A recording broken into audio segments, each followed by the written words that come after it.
Hey guys, Tiff here.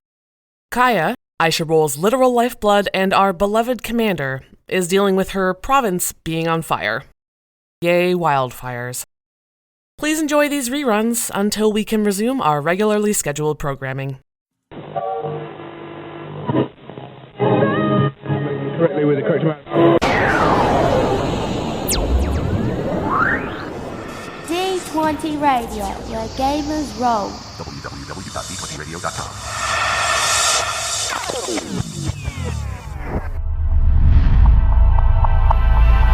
A podcast by the Intergalactic Improv Initiative. Dangerous Dangers, Minisode 5, a Tuchankan letter of resignation, featuring the voices of Tiff Compton and creator Kaya Renwick. We either win it all or we lose it all. There isn't any in-between this time. I should roll. Day 46 of Aralakh's slumber. Year 0 post-genophage. October 14th, 2187. Terran Universal Coordinated Calendar. Tuchankan. Aralakh System. Krogan DMZ.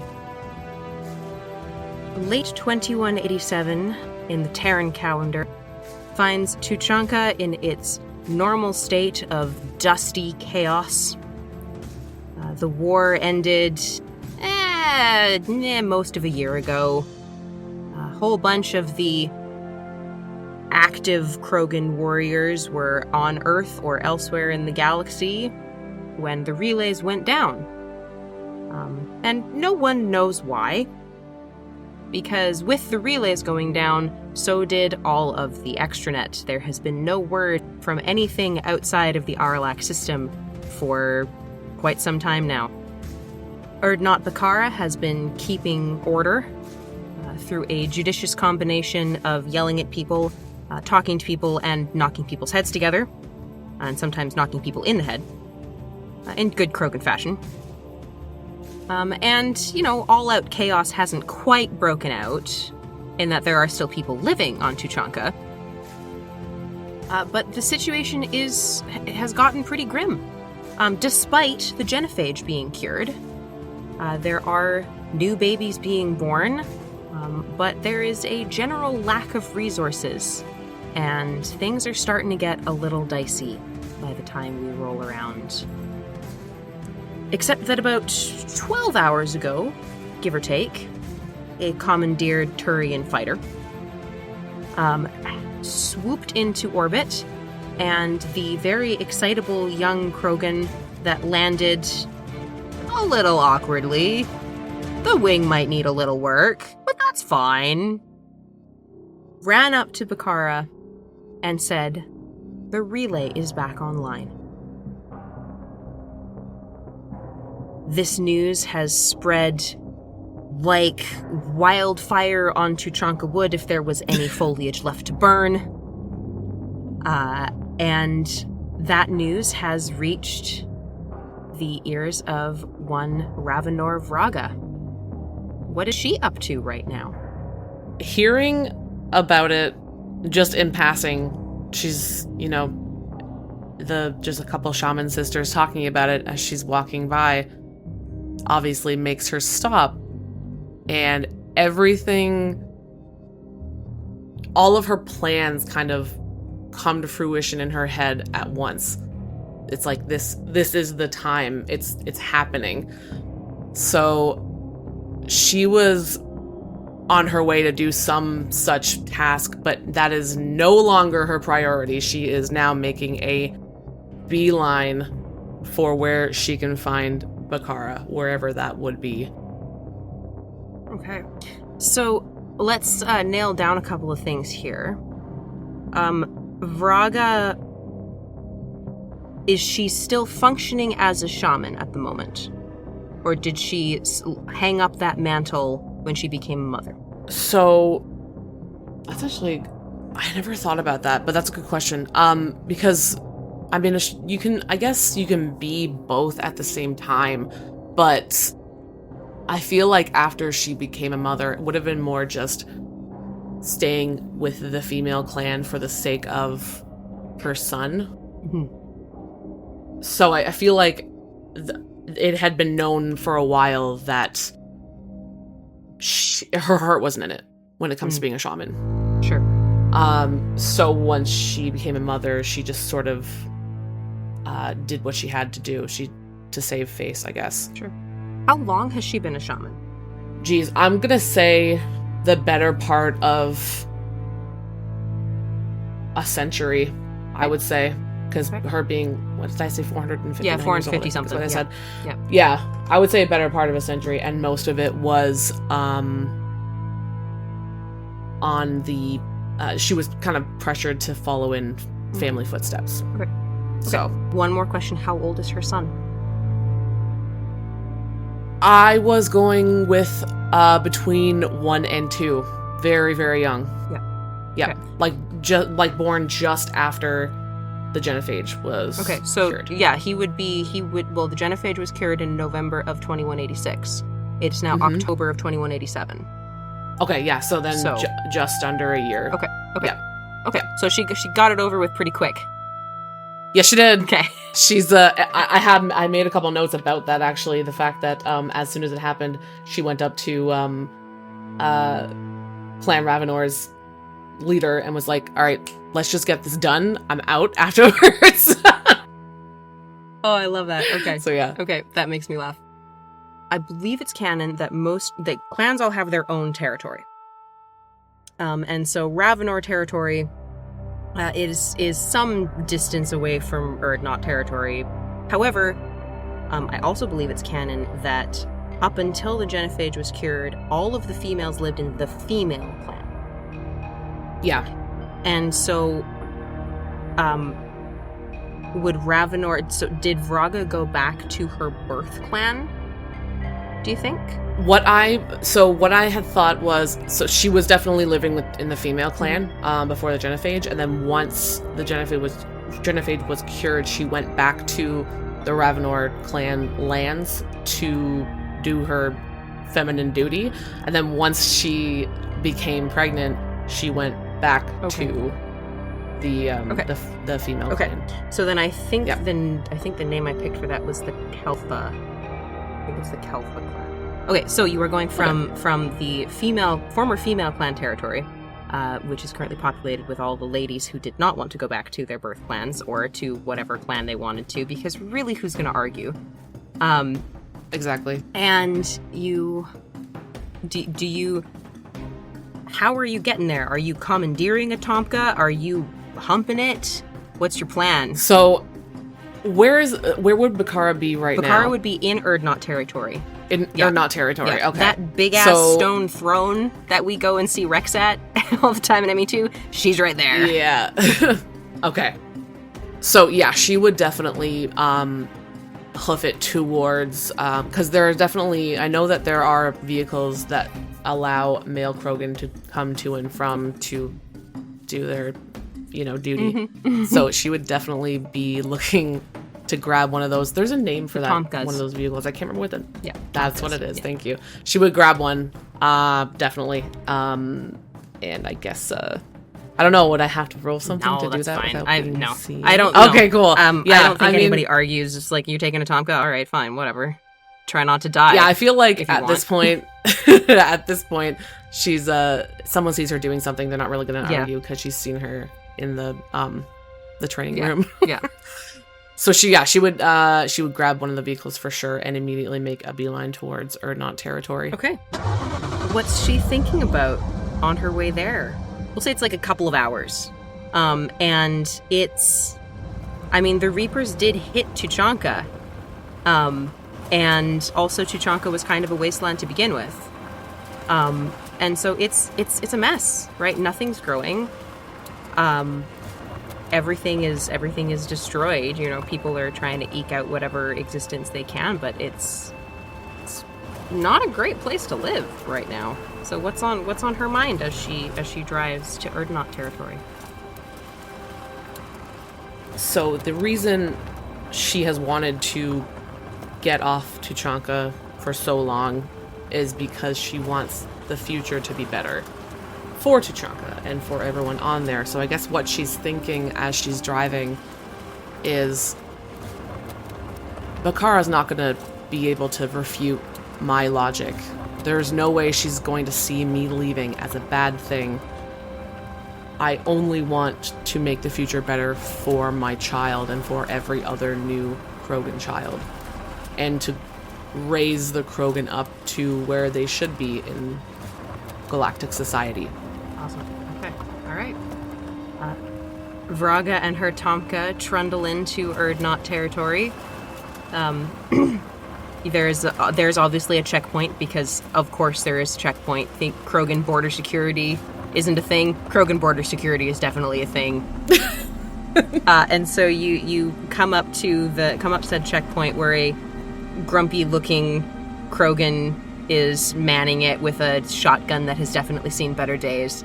And I don't imagine Tomkas have windows that roll down, so you probably like crank the door open and lean out. And he looks up at you, and he's on the younger side. Probably because all of the like the real good warriors, they went off to fight. Mm-hmm. And so a lot of them were on Palaven when the relays went down. A lot of them were on Earth or like all over the place as the Krogan were being accepted as part of the galaxy, provisionally. Yeah. And so this guy, so fun fact, 1 Tuchankan year is equal to approximately 17 Terran years. Oh, wow. Okay. Yeah. And so this kid is like maybe half a Tuchankan year out of his rite of passage. So he's like 25, the equivalent. Like he's young. He's an adult. Sure. And he's already got a few scars because you can't not have him on Tuchanka.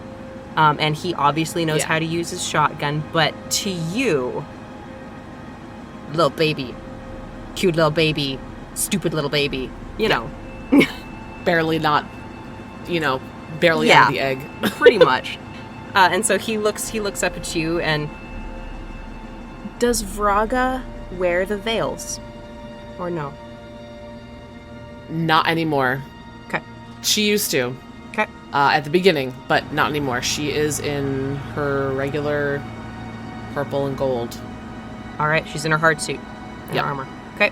All right, he looks up at you, immediately obviously clocks that Vraga is a female and is appropriately respectful. His mama taught him right. And he says, "State your business, ma'am." I'm here to see Erdnot Bakara. It's urgent. Roll me an intimidate with advantage. Okay. 16. So the DC on this was very low. I wanted to see how much you would beat it by. Fair enough. And you beat it handily. He goes, "Of course. Drive ahead." And backs off and lets you through. You Nice. Yeah, she just nods and closes the door real fast, and then keeps on going. Thunk. You trundle into the camp, which does not look any better or worse than any other clan's territory on Tuchanka, really. Erdnot doesn't get anything special for being the current lead clan of the planet. And Bakara has made a point of that over the last most of a year. She's leading, and she's leading by example. Okay, so you find a spot where you feel like leaving your Tomka. I don't imagine Krogan have any concept of parking lots. It's just probably wherever. Not. This spot is now mine. Yeah, exactly. I'm stopping here. This is good for me. And you jump out and thud to the dusty ground and head over to the quote unquote throne area, where you can see Bakara is engaged in a almost heated discussion with someone or other. You guess from the color of the armor, and he might be one of the semi-disenfranchised Aralakh clan buddies who kind of got screwed over after the whole deal with Malin and everything. And they're not coming to blows. Voices aren't quite raised yet. But you can tell she's starting to run out of patience with this guy. What do you do? So as she walks past the Varen pits, she just kind of grabs a chunk of pie jack meat that was sitting there and throws it at one of the Varen. She finally finds her way to the ruined throne, and she kind of gives them enough space to continue talking until someone notices her. But she's definitely watching with, like, arms crossed, leaning against a pillar, like, who is going to come out on this? And she knows who's going to come out winning on this. It's going to be Bakara because she knows her. But it's fun to see the Werelok struggle, so. So from the sounds of it, you're there, and you walk up, and Bakara clocks you immediately because this is her job, and it's there's not really any place to hide around that thing, right? So she sees you walk up, and she acknowledges you with this, she meets your eyes and gives you a little nod. And then she goes back to listening to this blowhard who is just rambling about, his clan is starving and they're all wasting away and their humps are caving in from lack of food, and what kind of a leader is she to not, help them in their time of need. And she's looking at this, and she glances at you.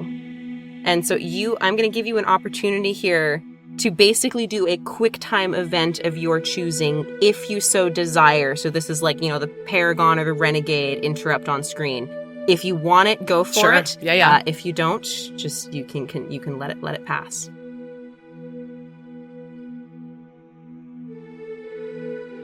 Vraga is going to push off the pillar and walk up to the clan Werelok leader and headbutt him. Okay. Roll me an attack. Let's do it.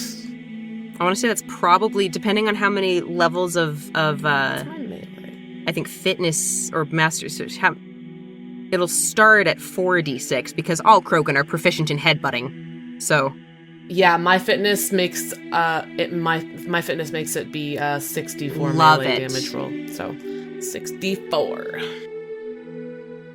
So no, you do 66 because that's the attack, and then it's how it's on your weight class is Okay, not bad.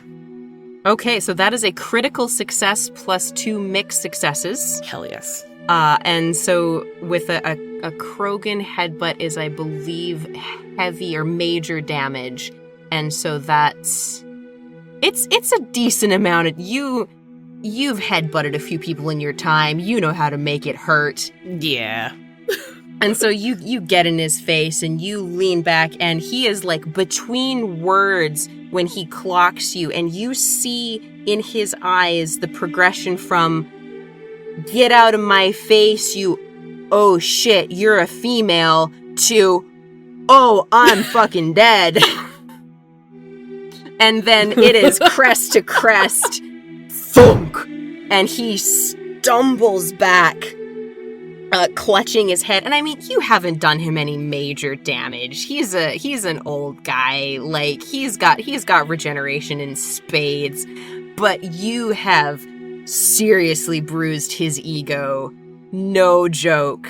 And like, there are other people around. Like, there are other Krogan hanging around waiting to talk to Bakara or just like whatever, right? Nobody's like right up there with you, but they're around and they see this, and he knows they see this.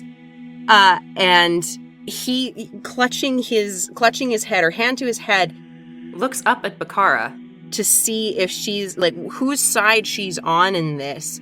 And I mean, you know whose side she's on. You know whose side she's on for sure. Yeah. But she looks at him and she spits at his feet. Damn. Cold-blooded. And she says, If Clan Werelok cannot provide for its own, then Clan Werelok is not worthy of calling themselves Krogan. Get out of my camp and do not come back until you grow a quad. And fuck yeah. Right? Oh, I love her. And he He says, Yes, Viaha. and stumbles away. And you see a few other Krogan in the crowd kind of Ida serves him right the fucker sort of thing. And of course, there's a few people who are like, because, this is how Krogan politics works. Yeah, exactly. But nobody raises a fuss because nobody else wants to get headbutted. Not that day anyway. And so he stumbles away, grumbling, and Bakara watches him go, then turns to you and That was beautiful. Vraga, how are you? Well, I can't say that I lack in timing. You never have. It's good to see you again, Bakara. And you, Do you have a moment? I know you're busy. always. She kind of pauses because she knows what she wants to say, and it's not in her character to not just say what she wants to say, but at the same time, this is serious. sure. And Bakara would know her as someone who relies heavily on comedy. She's very she's that kind of jokey person. She uses comedy to hide pain and sadness and all that stuff, right? Oh yeah. So Oh yeah. her expression kind of changes from happy to see her to more serious. She looks down at the ground for a second and then looks directly into her eyes and says, With all due respect, I'm leaving. Bakara meets Vraga's eyes steadily, does not flinch at this pronouncement, gives it a heartbeat or two, and then says, Where to?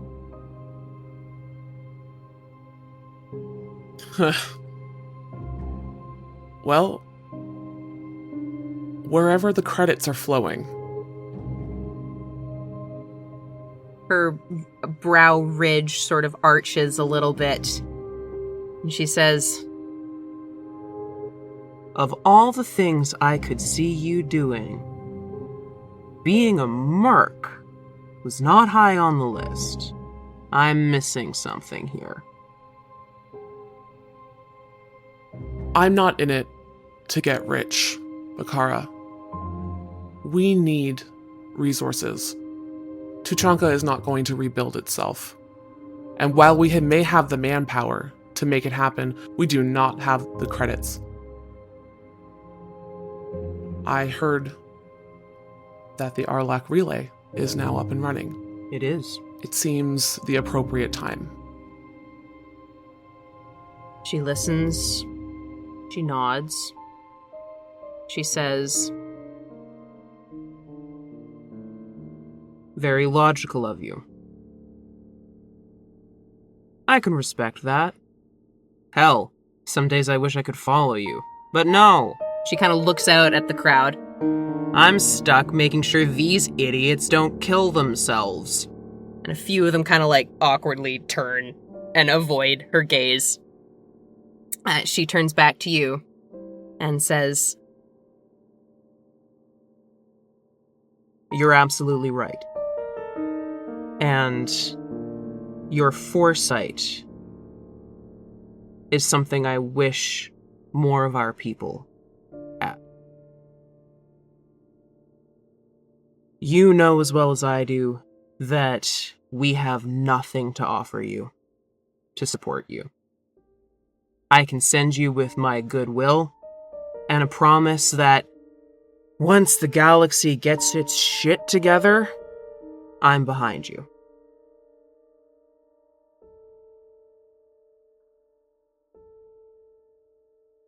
What of your son?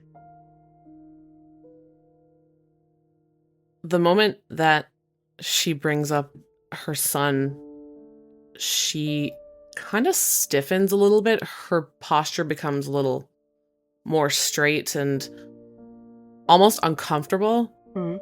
If there was ever a moment where Bakara had known her, like Bakara knew her before she was a mother, she changed. I mean, they would have lived in the female clan Exactly. Yeah. for So hundreds of years now, yeah. So. yeah, she changed when she became a mother. She got, weirdly enough, it seemed more distant.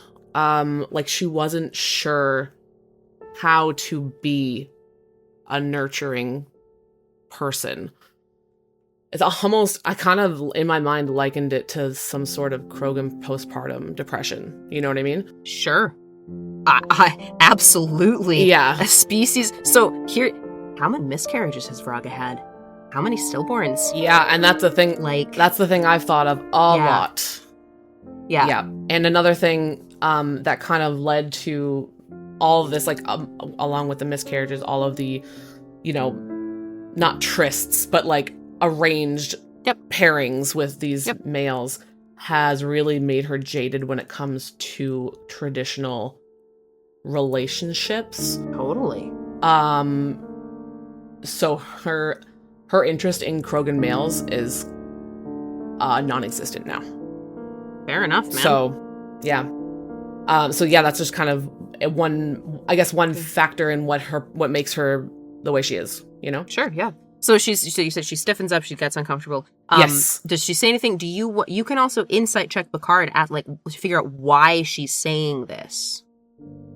I will do that after. Okay, I do have something. Putting that pin in there. Yeah, go for it. Yeah, for sure. While Breck is still young and will not understand why I'm leaving, hell, he may not even remember me when I come back. Tusk will tell him why I left, and that it was for the betterment of him and all other Krogan children that were born after the genophage.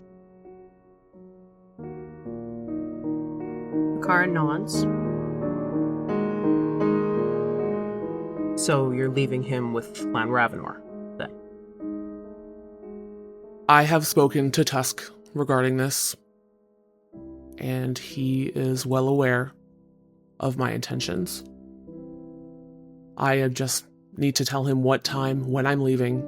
He knows that Breck will stay with the females to be raised. Apart from that, I see no reason to doubt the females. They will raise Breck right. And I'm hoping you will also intercede in that. He needs a strong hand. Of course. Anything for a sister. When will you go? As soon as I can find a ship that is space-worthy.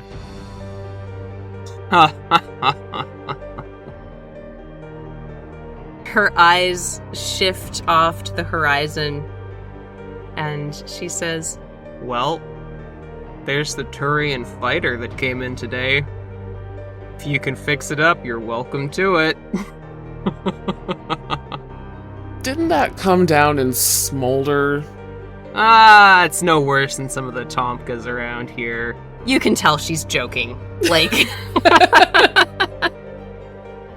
Okay, she sobers after you two share this moment of sisterly friendship. You guys have been through hell together, right? As both as shamans, members of the female clan. You might have even been there with her when she decided to volunteer for Malin's trials. Very against that, I think, honestly. Oh, I'm sure. Yeah. You may have even been there when she was taken to Sarkesh. You guys have been through a lot. And so, yeah, you share this moment, and then she sobers. And she leans forward, and she grips your arm. She grabs and grips your arm in the traditional Krogan soldier salute.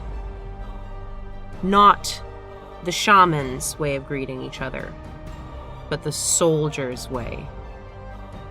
She grips your arm and looks you in the eye and says,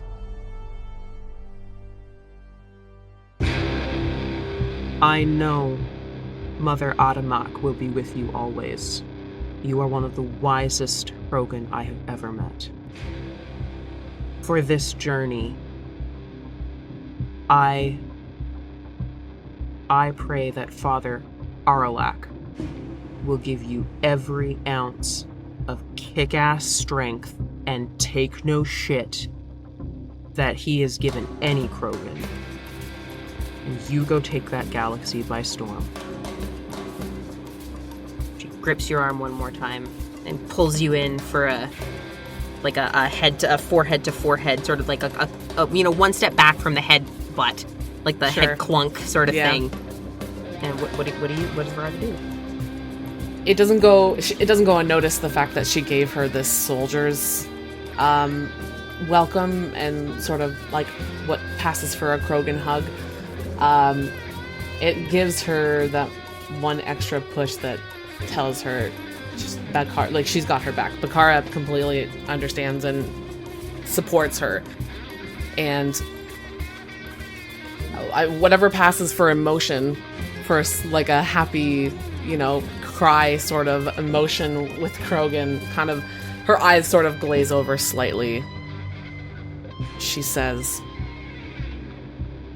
I intend to bring glory to Tuchankan once more. And that glory will not go squandered because you are in leadership of one of the strongest clans on our planet. I would do this for you, for my son, and for my clan, and for all Krogan.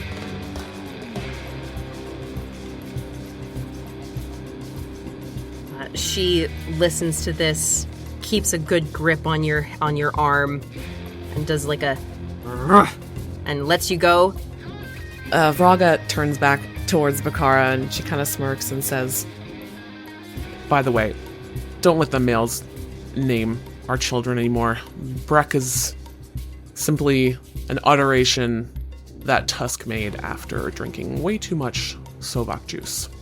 Bakara laughs, says, A lot of things are gonna change around here.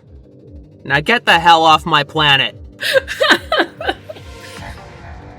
You have been listening to I Should Roll, Dangerous Dangers, Minisode 5, a Tuchankan Letter of Resignation, featuring the voices of Tiff Compton as Ravanor Vraga, and Kaya Renwick as Everyone and Everything Else.